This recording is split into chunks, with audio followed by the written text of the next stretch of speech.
it was there in Mount Ida College in Newton, Mass in 1995 when Pete from Maine, and we had nicknames for everybody, Pete from Maine said, come and check this out. And I heard coo for the first time. Dial up.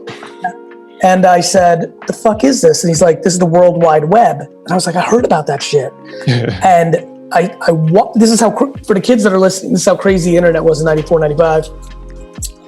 I waited my turn to get on the computer to go on AOL. It was so crazy, this thing, like being on the internet and seeing people in chat rooms, that I watched it as a spectator while my man was on the keyboard.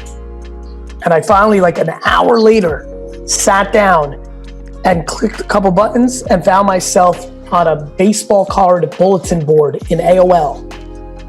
And about 7 minutes into my internet life, which was this, I said, this is gonna change my life.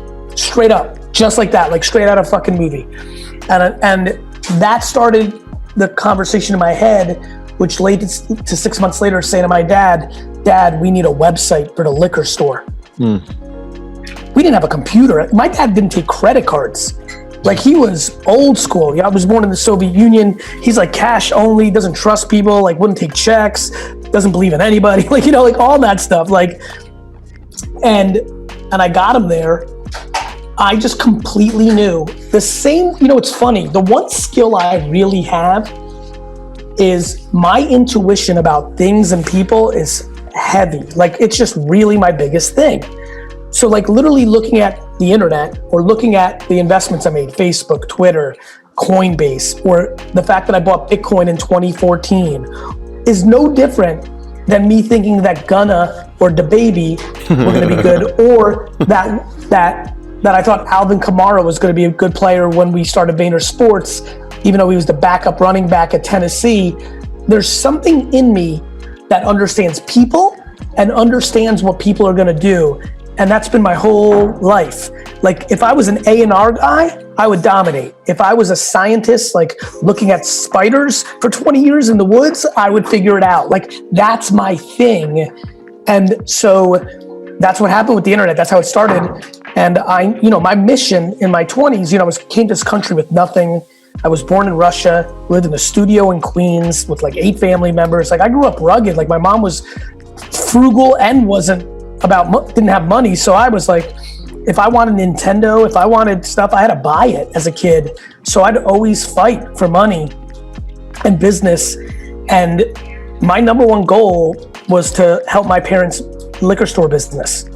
Like, I gave up my 20s, all of my 20s, man. When kids talk to me about like, I'm like, I gave up all my 20s to build a business for my parents. I left with 0 ownership of that business. And I blew that business up from 3 to 60 million. And sometimes people try to rag on me like, you got handed shit. I'm like, you think that's what happened. Let me tell you the truth.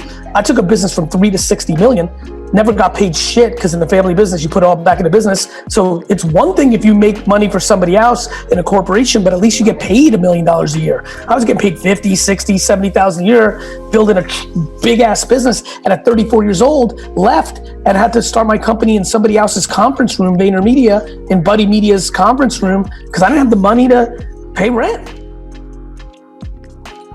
When you're the CEO, when you're the founder, the conversation that's not being had, everybody sees all the nice things that come along, but every single thing that happens in this company that's wrong is my fault. Every snarky comment on social, every kind of like sad face, every email bullet points every Friday I get bullet points from tons of VaynerMedia employees, and 80% of them have a bullet that's like, Rick is stretched too thin and is crying in the bathroom. It's devastating.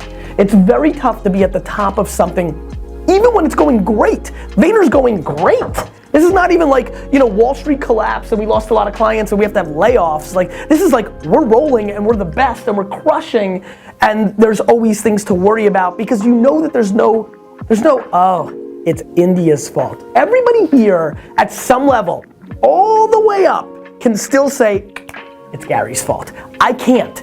And when you say it's my fault, there's a really tough burden emotionally, forget about financially, that comes along with that. And so I think it can get very lonely. You do recognize, it's amazing to me, for as much of a communicator and extrovert as I am, how much I keep in my own mind, how much is going on in this noggin every day, calculating, strategizing, thinking, and there is no vacations. I desperately love national holidays, and like I can't wait for Christmas and Thanksgiving because everybody else is checked out, and that's the only time that I'm able to be off. I have my 40th birthday coming on Saturday. I'm going away with my family.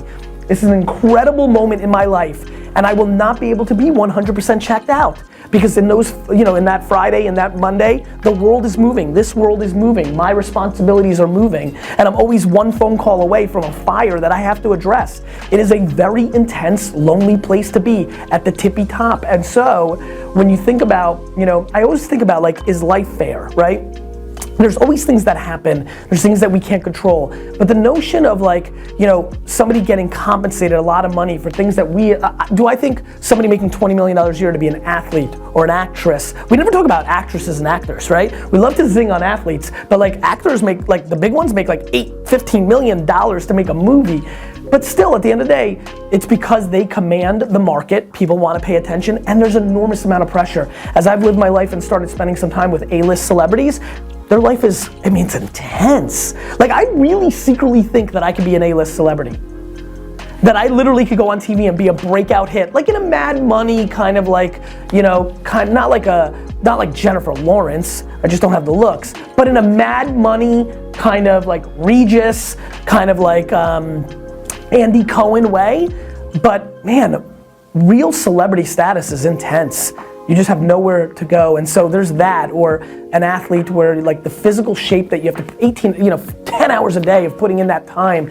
People look at the outcomes, they don't think about what's coming along with it, and the pressure to know that if I get hit wrong, that my entire life collapses, especially an athlete, that's a short window. Or the pressures that we've said. Look, I don't think it's a coincidence that some of the greatest artists of all time pass away in their mid-20s because of the intensity. It's intense. It's very lonely, and so it can be extremely lonely. Ironically, and you'll find this wild, I want random extra people in the room. I love being around people more than anything, but I'm also very comfortable in my own being one-on-one with myself. So I'm good, but I know that I'm emotionally stable as fuck, and it's intense for me. I can't imagine people that are not as fortunate as I am, pulling from both directions, ambition, but humility, do you know how content I am? Like a lot of people watch this show and you hear I want to buy the Jets and you misunderstand really where I'm at. Like I want it all and I want to win the whole thing, but if I never win again, if I plateau at this level, there's an amazing amount of content in my body for all my hunger. And that balances me, but I couldn't imagine if that was tweaked just a little bit, if I really felt the pressure, because there's enough pressure from a day in and day out standpoint. It's intense. I think people say it. I think much like stereotypes or statements, there's always so many truths to it. I think the reason so many people say the road is lonely, because to really be successful in the context of business especially, you've got to make 7,000 to 7,000 decisions that are critical, and you can only make them with yourself, and it's an intense moment on a daily basis.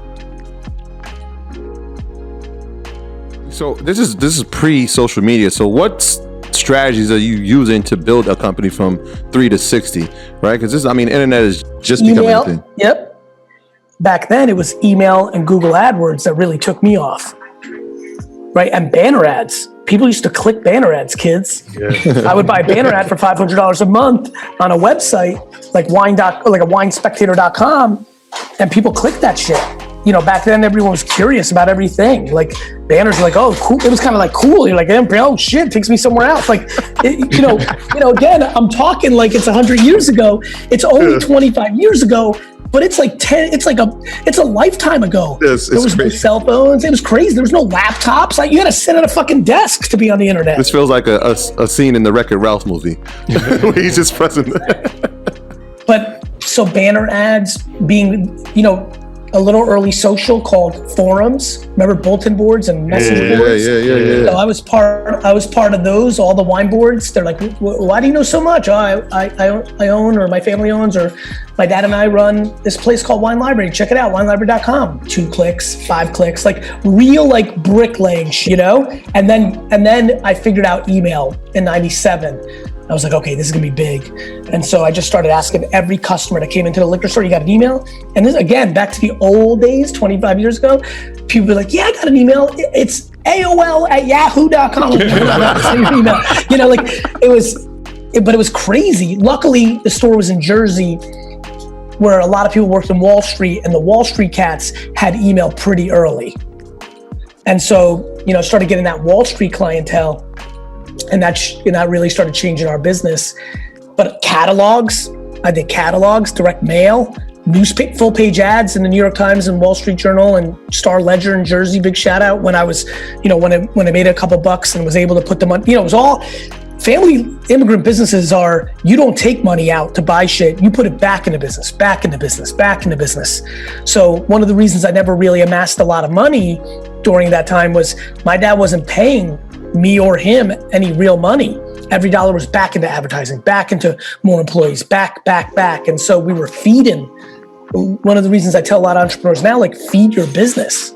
You know, everyone wants to be an entrepreneur to take it out and buy a fucking Rolly, and right, and buy a Bent, and buy like some. And I'm like, no. Don't flex yet. You just started. Put it back in. Your watch will be more expensive. Your trip will be nicer. Your flying accommodations will be better, but you got to feed your business for a minute.